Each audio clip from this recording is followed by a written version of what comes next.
माय माऊली नमस्कार. विविध ग्रंथातील एक महान ग्रंथ श्री दासबोध कथासार अभिवाचन करते. भाग 38, दशक 20 पूर्ण. समास 1, पूर्ण अपूर्ण निरूपण. शिष्यांचा प्रश्न असा आहे की प्राणी, मन, पृथ्वी, आप, तेज, वायू, आकाश, सत्व, रज, तम हे 3 गुण, अंतरात्मा, मूळ माया, निर्गुण ब्रह्म, सर्व व्यापक हे समजले. परंतु सर्वांचे व्यापकत्व हे सारखेच की त्यात कमी जास्तपणा. आत्मा निरंजन, यात सगुण कोण, निर्गुण कोण? स्वामी सांगू लागले, विवेक करून प्रचिती घेऊन बघा.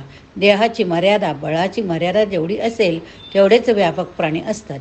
मन अधिक व्यापक आहे, पण ते एकटेसे आहे, ही त्याची मर्यादा. त्याचप्रमाणे पृथ्वी, आप, तेज, वायू, आकाश हे उत्तरोत्तर जास्त व्यापक, पण त्यांच्या व्यापकपणासुद्धा मर्यादित आहे. त्रिगुणांना सुद्धा मूळ मायेची मर्यादा, त्यामुळे सर्व गोष्टी पूर्ण नव्हे. आत्मा निरंजन याच्यातील फरक संदर्भाप्रमाणे जाणून घ्यावा लागेल, कारण ही दोन्ही नावे पर्यायवाचक आहे.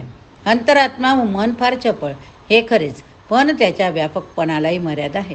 हे सूक्ष्म विचार जर केला तर समजून येईल. मन अंतर्याळी जाते तेव्हा पाताळ जाणत नाही, पाताळात जाते ते अंतराळात नसते. निर्गुण परब्रह्माच्या पूर्ण व्यापकपणाला उपमा तरी कोणाची देणार? सूर्य, घटाकाश, मठाकाश ही उदाहरणे अपूर्णच आहेत. परब्रह्म आकाशासारखे, आत्मा हा मनासारखा असे म्हणण्याचा प्रघात. तथापि हे दृष्टांत देऊन मूळ मायेचा प्रत्यय येणार नाही. आकाश आणि मन ही दोन्ही समान होणार नाही. परब्रह्माचे वर्णन करताना अचल तसा शब्द व्यवस्था, पर्वताला अचल म्हणता, पण दोन्हीमध्ये केवढा तरी फरक. ज्ञान, अज्ञान, भ्रामक ज्ञान ही तिन्ही ज्ञाने समान कशी होऊ शकतील?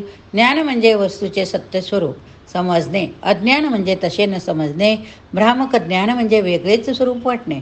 आता ही विचार करून पाहण्याची गोष्ट आहे. जोपर्यंत अंतरात्म्याला आत्मत्वाचे भान आहे तोपर्यंत त्यालाही अवतार घ्यावे लागतात. म्हणजे जन्म घेणे, मरणे ह्या गोष्टी आल्या. मी असे जे स्फुरण आहे तेच ज्ञान, म्हणजेच ज्ञान अज्ञान दोन्ही वृत्तीच.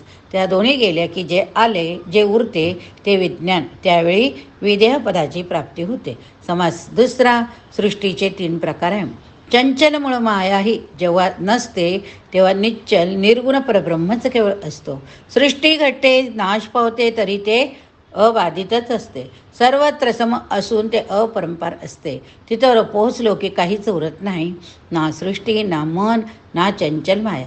त्याच्या एवढे श्रेष्ठ आणखी काहीच नाही.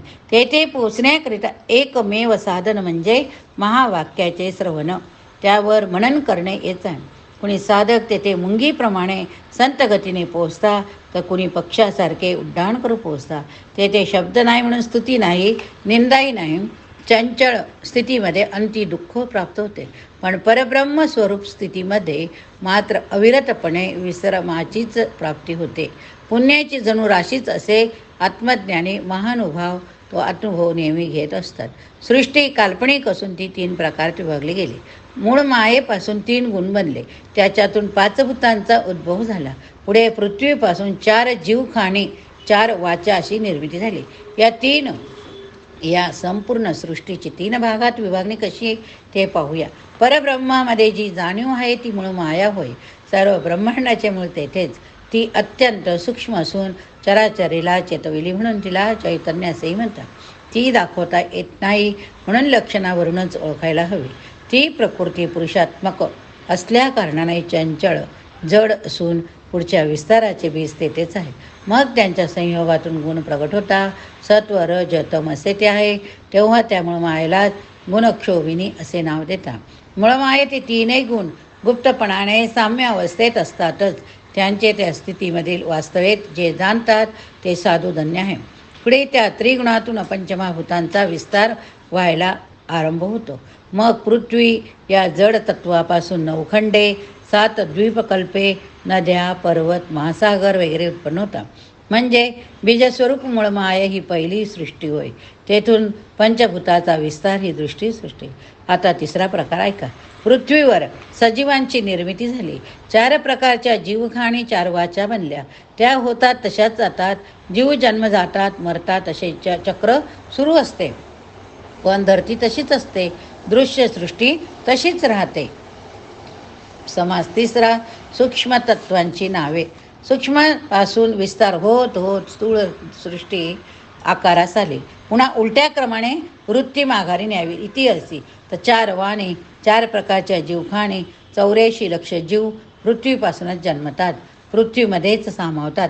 असे चक्र युगानुयुगे अखंड चालले. पण पृथ्वी मात्र आहे तशीच. ही सृष्टीरूपी वृक्षाची शेंड्याकडील वस्तुस्थिती. त्याच्याही अगोदर एकापेक्षा एक सूक्ष्म असलेले पंचमहाभूते आहे. त्यांनाही आधार सूक्ष्मतत्वाचा. जाणीवेने स्थूळ रूप ओलांडून सूक्ष्मात प्रवेश केला म्हणजे ती तत्वे ओळखता येतील. पंचभूतांचा उगम त्रिगुणातून आहे. केवळ नेणीव हा तमोगुण, केवळ जाणीव हा सत्वगुण, जाणीव नेणीव यांचे मिश्रण हा रजोगुण. या 3 गुणांची आधी एकवाक्यता असते. ती अवस्था कर्दम 3 गुणांना सामावून घेते. तिचे नाव गुण क्षोभिनी किंवा महतत्व. त्यात आणखी सुद्धा 2 तत्वे, त्यांना प्रकृती, पुरुष व शक्ती, अर्धनारी, नटेश्वर अशी नावं. जे 3 गुण एकरूप झालेले असतात त्यांच्या त्या मिश्रणाला गुणसाम्य असे नाव. शिवाय या सर्व तत्वांना चेतविणारे जे एक वेगळेच तत्व, त्याचे नाव चैतन्य. एवढी सूक्ष्मदृष्टी सर्वसामान्यांकडे नसल्यामुळे त्यांचा गोंधळ उडतो. ब्रह्मांडांच्या शरीराला महाकारण असे नाव. या सर्व विस्ताराला अधिकारण मूळ माया, तेच सर्व सृष्टीचे बीज. ते जाणले की परमार्थ सिद्ध होतो. म्हणजे असे पहा की चैतन्य, गुणसाम्य, अर्धनारी, नटेश्वर, षटगुणेश्वर, प्रकृती, पुरुष व शक्ती, शुद्ध सत्व, गुणक्षोभिनी, सत्व, रज, तम, मन, माया, अंतरात्माशी 14 तत्व, अधिक पंचभूते, 4 जीव खाणी मिळून 23 तत्व होतात. एवढे जरी शब्दात मांडले तरी ते प्रत्ययपूर्वक जाणणे हेच खरे महत्त्वाचे. माया हे पूर्वपक्ष सिद्धांतामुळे ती नाहीशी होते. मग जे उरते त्याला नावच देता येत नाही. विस्तार संकोच होत जातो. हा पूर्वपक्ष आहे. एकपणाशिवाय काहीच नाही सिद्धांत. या सर्व तत्वांना जाणण्याकरिता अनुभवी संतांचा शोध घेतला पाहिजे. अनेक साधू संतांना शोधावे. त्या अनुभवी संतांची प्रचिती येते. प्रचिती जर घेतली नाही तर हित होणार नाही. मग प्रपंच असो वा परमार्थ असो, जो प्रचिती पाहतो तोच शहाणा असतो. त्याचेच कल्याण होते म्हणून निरंतर प्रयत्न करीत असावे. प्रचिती घ्यावी.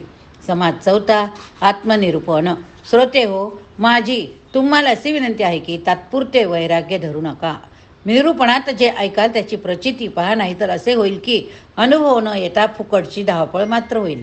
सृष्टीचा प्रपंच कारभार चाललेला आपणास दिसतच असतो, पण त्याच्या मागे जी सत्ता ती जरी दिसली नाही तरी तिचे सामर्थ्य काही वेगळेच आहे.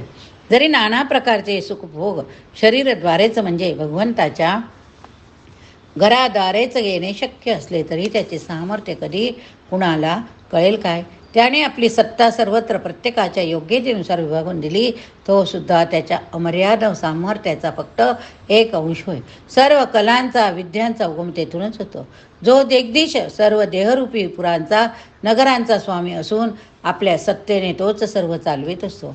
तो कधी बरा वाईट उच्चनीच असा भेदभाव न करता कार्य कसे पार पडेल ते पाहतो.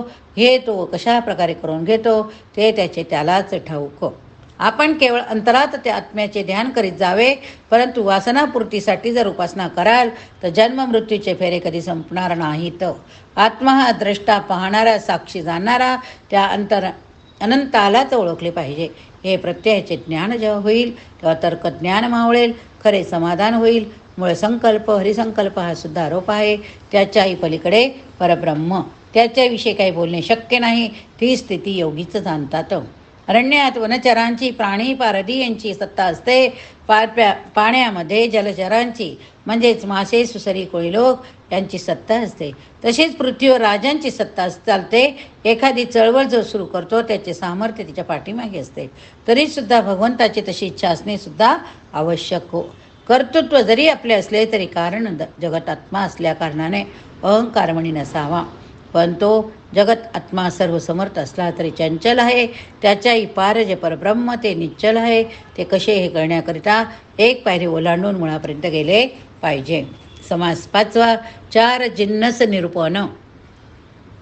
या अवधाव्य विश्व पसाऱ्यात 4 गोष्टी अबाधित नित्य. त्या कोणत्या?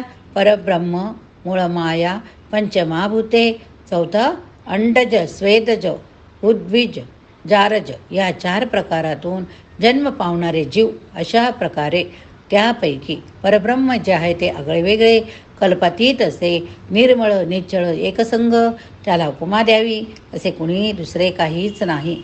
दुसरी गोष्ट मूळमाया ही होय, ती कल्पनारूप अत्यंत सूक्ष्म अनेक तत्वांचे मिश्रण. परब्रह्मामध्ये सहज जी एक उर्मी उठली तिलाच मूळमाया असे म्हटले. तिला एकूण 14 नावं. ती या आधीच्या 3ऱ्या समाजात आली. त्याचे स्पष्टीकरण ऐका. आधी निश्चळ होते, नंतर त्या चेतना जागृत होऊन चंचलपणा आला म्हणून चैतन्य म्हणता. पुढे प्रकृती पुरुष अशी 2 नावे दिलेली, पण एकच गोष्ट घडली. नंतर शुद्ध सत्व स्वरूप गुण क्षोभिनी, त्यातून 3 गुण प्रगटले. तिला मन, माया, अंतरात्मा याशिवाय 14 नावे दिली. तिसरी गोष्ट पंचमाभूते. तेथे मीपणाची जाणीव नाही, पण उत्पत्ती नाश मात्र.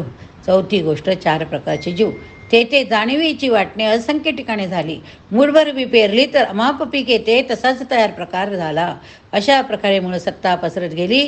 त्यात सुद्धा मनुष्य तर जीवांना जाणीव असते, परंतु त्यांच्यात बुद्धिमत्तेचा जवळजवळ अभावच असतो. नैसर्गिक गरजा भागवणे एवढीच गोष्ट हे ते जाणतात, पण मानव मात्र निरनिराळे भोग त्यांचा आस्वाद घेणे जाणतो. शब्द, स्पर्श, रूप, रस, गंध तो जाणतो. रत्नालंकार, शस्त्रास्त्रे, वाण, सौख्य, विद्या, कला, शास्त्र यांचा उपयोग तो करून घेतो. त्याला यलोक, परलोक, विवेक, अविवेक यातला फरक कळतो. ईश्वरी सत्तेची जाणीव त्याला आहे. बुद्धिमत्तेच्या जोरावर माणूस सर्वांना मुश करू शकतो. 8 प्रकारचे सुखोपभोग, नवरस यांचा आस्वाद तोच घेऊ शकतो. मानवी देह या सृष्टीने मोठी दुर्लभ असे गबाड आहे. असा देह मिळून सुद्धा तो आळशीपणा करील, तो बुडेल हे निश्चित. या देहातच असताना विवेक करून परमात्म्याचा साक्षात्कार करून घ्यायला पाहिजे. तसा साक्षात्कार झाल्यानंतर तो निसंदेह होतो, मुक्ती सौख्य अनुभवतो. या ठिकाणी हा भाग संपला. पुढील भागामध्ये आपण आत्मा गुण निरूपण बघणार आहोत. शिवाय हरये नमः.